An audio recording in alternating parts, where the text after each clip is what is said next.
नमस्कार दोस्तों। आज के इस वीडियो में हम एक बहुत ही इम्पॉर्टेंट टॉपिक पर बात करने वाले हैं। ये टॉपिक सोशोलॉजी और सोशल वर्क दोनों ही सब्जेक्ट के स्टूडेंट के लिए बहुत ही इम्पॉर्टेंट है। वो है थ्योरीज ऑफ सोशलाइजेशन, यानी सामाजिकरण के सिद्धांत क्या क्या हैं। तो दोस्तों, अगर आप भी MSW, BSW या UGC नेट की तैयारी कर रहे हैं तो ये वीडियो आपके लिए बहुत ही यूज़फुल होने वाला है। तो चलिए वीडियो शुरू करते हैं और सबसे पहले बात करते हैं सोशलाइजेशन क्या होता है। सोशलाइजेशन एक ऐसा प्रोसेस होता है जिसके थ्रू व्यक्ति सोसाइटी में रहने का तरीका सीखता है। यानी इस प्रोसेस में व्यक्ति सोसाइटी की वैल्यूज़, नॉर्म्स, कल्चर, बिलीफ और बिहेवियर पैटर्न को सीखता है और आत्मसात करता है। अब नेक्स्ट हम बात कर लेते हैं सोशलाइजेशन की थ्योरीज क्या क्या है। तो सबसे पहली थ्योरी है कुलेज लुकिंग ग्लास सेल्फ थ्योरी।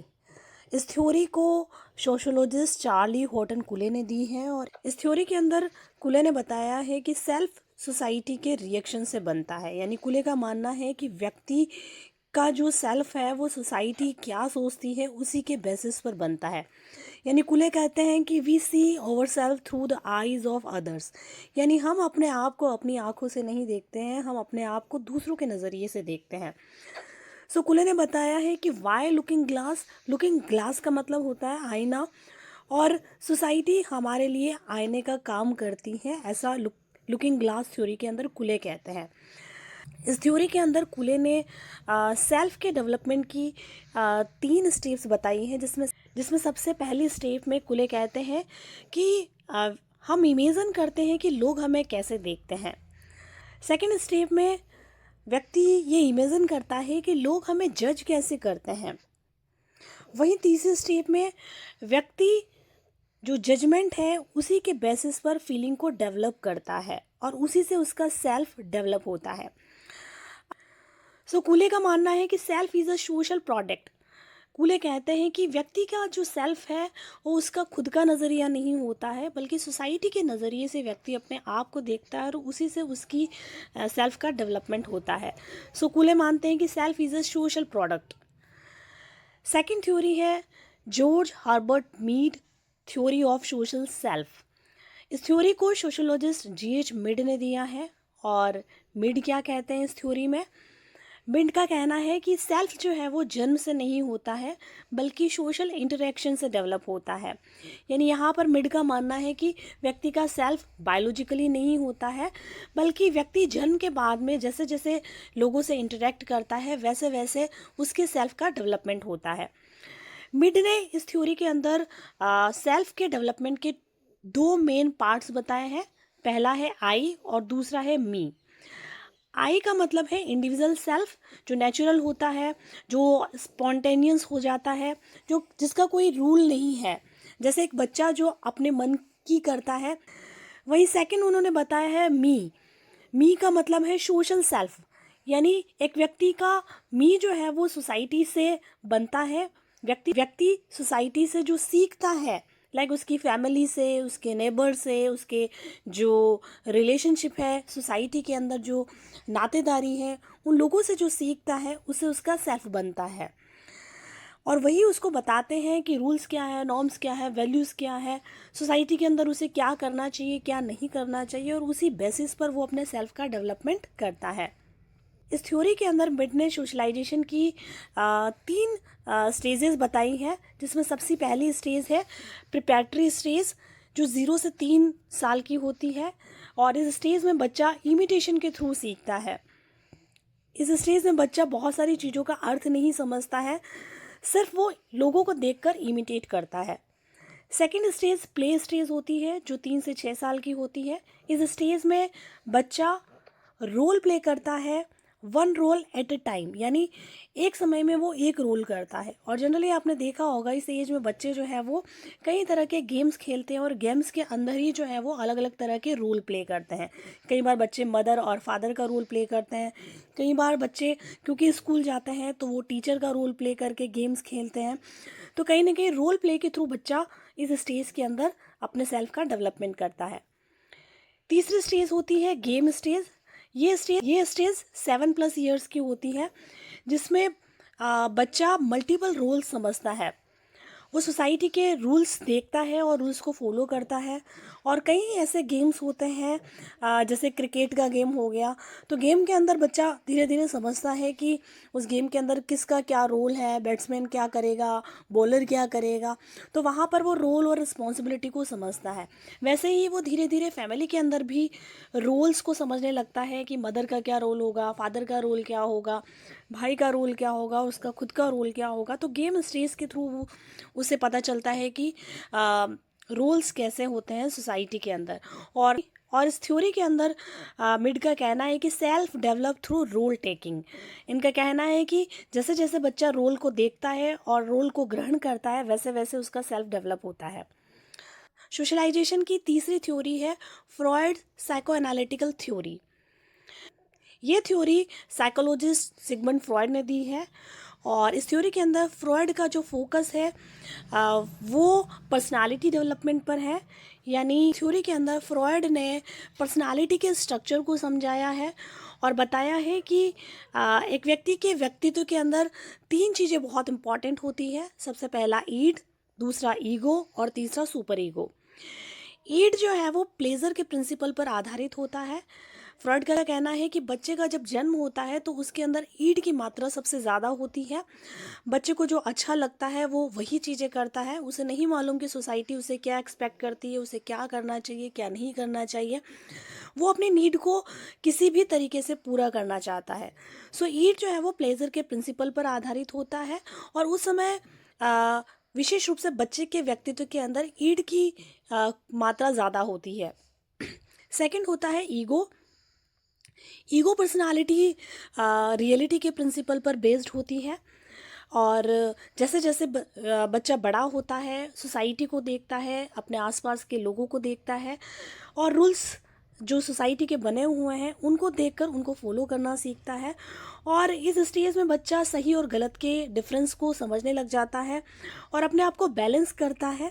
और उसे ये समझ में आ जाता है कि उसे अपनी नीड्स को पूरा कैसे करना है। सो ईगो जो है वो व्यक्ति को बैलेंस में रहना सिखाता है। वही तीसरी personality super ego personality Freud ने बताई है, जो मॉरल वैल्यूज़ पर बेस्ड होती है, जिसे मालूम है कि सही क्या है, गलत क्या है। और सुपर ईगो पर्सनालिटी जनरली बहुत ही एथिकल होती है, जिसमें व्यक्ति चाह कर भी गलत नहीं कर सकता है। वो हमेशा अपने मॉरल वैल्यूज़, अपने एथिक्स को फॉलो करता है। उसे हम सुपर ईगो पर्सनालिटी कहते हैं। सिगमंड फ्रॉयड ने बताया है इस थ्योरी के अंदर कि सोशलाइजेशन कैसे होता है, कैसे व्यक्ति सोसाइटी की वैल्यूज़ को सीखकर सुपर ईगो को अपने अंदर इंटरलाइज करता है। वहीं सोशलाइजेशन की फोर्थ थ्योरी है पियाजेट कॉग्निटिव डेवलपमेंट थ्योरी। ये थ्योरी जीन पियाजेट ने दी है। और जीन पियाजेट ने इस थ्योरी के अंदर बताया है कि जब तक व्यक्ति का दिमाग मैच्योर नहीं होगा तब तक वो सोशल बिहेवियर को प्रॉपर नहीं कर पाएगा। उन्होंने इस थ्योरी के अंदर व्यक्ति के विकास की कुल 4 स्टेजेस बताई। सबसे पहली स्टेज है सेंसरी मोटर स्टेज। इस स्टेज के अंदर जीन पियाजे कहते हैं कि इस स्टेज में बच्चा जो है वो सेंसस ऑर्गन से ज़्यादा सीखता है। यानी जो उसकी ज़ुबान है, उसकी आंखें हैं, उसके कान हैं, उन्हीं के थ्रू जो है वो बहुत सारी चीज़ों को सुनता है, समझता है। यहाँ पर उसका लॉजिक काम नहीं करता है। यानी बच्चा खिलौना मुंह में डालकर देखता है और वो ये समझने की कोशिश करता है कि ये खाने की चीज़ है या क्या है। तो इस स्टेज में प्रॉपर सोशलाइजेशन नहीं होता है, लेकिन ये फाउंडेशन बनता है। सेकेंड स्टेज है प्री ऑपरेशनल स्टेज। ये 2 से 7 साल की स्टेज होती है और इस स्टेज में लैंग्वेज डेवलपमेंट हो जाता है बच्चे का। और बच्चा ईगो सेंट्रिक बच्चे की थिंकिंग हो जाती है। बच्चा सोचता है कि सब मेरे जैसा ही सोचते हैं।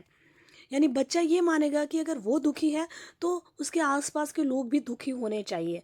यहाँ पर भी बच्चे का लॉजिक काफ़ी वीक होता है, वो रूल्स को प्रॉपरली समझ नहीं पाता है। यानी यहाँ पर जो सोशलाइजेशन है इसमें कई बार शेयरिंग प्रॉब्लम होती है, बच्चा रूल्स को फॉलो नहीं करता है। तो यहाँ पर बच्चे का जो पर्सनालिटी है वो ईगो सेंट्रिज्म होती है।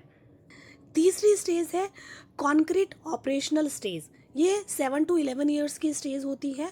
यहाँ से लॉजिकल थिंकिंग स्टार्ट हो जाती है। बच्चा कोज और इफ़ेक्ट को समझने लग जाता है, वो सोसाइटी के रूल्स को समझने लगता है। यानी यहाँ पर बच्चा ये समझने लगता है कि अगर वो होमवर्क नहीं करेगा तो टीचर उसको पनिशमेंट देगी। तो यहाँ पर जो सोशलाइजेशन है उसमें कोऑपरेशन, टीम वर्क और जो फेयर प्ले है, ये सारी चीज़ें बच्चा सीखता है। यानी यहाँ पर लॉजिकल थिंकिंग रियल ऑब्जेक्ट के साथ में स्टार्ट हो जाती है। फोर्थ स्टेज होती है फॉर्मल ऑपरेशनल स्टेज। ये 11+ ईयर्स की होती है। इस स्टेज में आ, बच्चे का एब्स्ट्रैक्ट थिंकिंग हो जाता है, वो फ्यूचर की प्लानिंग करने लगता है। यानी यहाँ पर बच्चा ये सोचने लगता है कि सही क्या है, गलत क्या है, उसके राइट्स क्या है, उसकी ड्यूटीज़ क्या है। यानी सोशलाइजेशन की इस स्टेज में बच्चे का बिहेवियर रेस्पॉन्सिबल हो जाता है, वो सोसाइटी की वैल्यूज़ को समझने लगता है, सोशल इश्यूज़ को समझने लगता है। यहाँ पर उसकी थिंकिंग एब्स्ट्रैक्ट हो जाती है। तो ये थी जीन पियाजे की थ्योरी। अब हम बात कर लेते हैं last, Parsons theory of social system. ये थ्योरी टेलकोट पार्सन ने दी है। ये एक बहुत ही फेमस सोशोलॉजिस्ट है और इन्होंने सोसाइटी को एक सिस्टम की तरह देखा है, और इसीलिए कहते हैं कि सोसाइटी एक बॉडी है जिसके अंदर हार्ट है, ब्रेन है, लंग्स है, और सब मिलकर एक बॉडी को चलाते हैं। वैसे ही सोसाइटी में भी अलग अलग पार्ट्स होते हैं। टेलकोट पार्सन का मानना है कि सोशलाइजेशन एक ऐसा प्रोसेस है जिसके थ्रू सोसाइटी अपने वैल्यूज़ और रूल्स बच्चे के अंदर डाल देती है ताकि सोसाइटी स्मूथली चल सके। पार्सन्स की जो थ्योरी है, इस थ्योरी के अंदर इनका फोकस इंडिविजुअल से ज़्यादा सोसाइटी पर है। इनका मानना है कि इंडिविजुअल बहुत इंपॉर्टेंट है, लेकिन उससे भी ज़्यादा इंपॉर्टेंट है सोसाइटी, सोशल ऑर्डर्स और उसकी स्टेबिलिटी। यानी अगर लोग रूल्स नहीं सीखेंगे तो सोसाइटी जो है वो कोलैप्स हो जाएगी। इस थ्योरी के अंदर इन्होंने दो बहुत ही इम्पॉर्टेंट फंक्शंस सोशलाइजेशन के दिए हैं। पहला है इंटरलाइजेशन ऑफ कल्चर, संस्कृति का आत्मसात करना। इसका मतलब है सोसाइटी की वैल्यूज़ और नॉर्म्स बच्चे के दिमाग का एक पार्ट बन जाती है। और दूसरा है रोल लर्निंग, जो भूमिका सिखाता है। यानी ये बताता है कि रोल क्या होता है सोसाइटी में। हर व्यक्ति से कुछ कुछ एक्सपेक्टेड बिहेवियर सोसाइटी हर व्यक्ति से एक्सपेक्ट करती है, एक एक्सपेक्टेड बिहेवियर, यही उसका रोल होता है। सो इस थ्योरी के अंदर टेलकोट पार्सन ने सोशलाइजेशन की दो बहुत इंपॉर्टेंट फंक्शंस बताए हैं कि कैसे हम संस्कृति का आत्मसात कर सकते हैं और कैसे रोल सीख कर जो है वो व्यक्ति का सोशलाइजेशन होता है।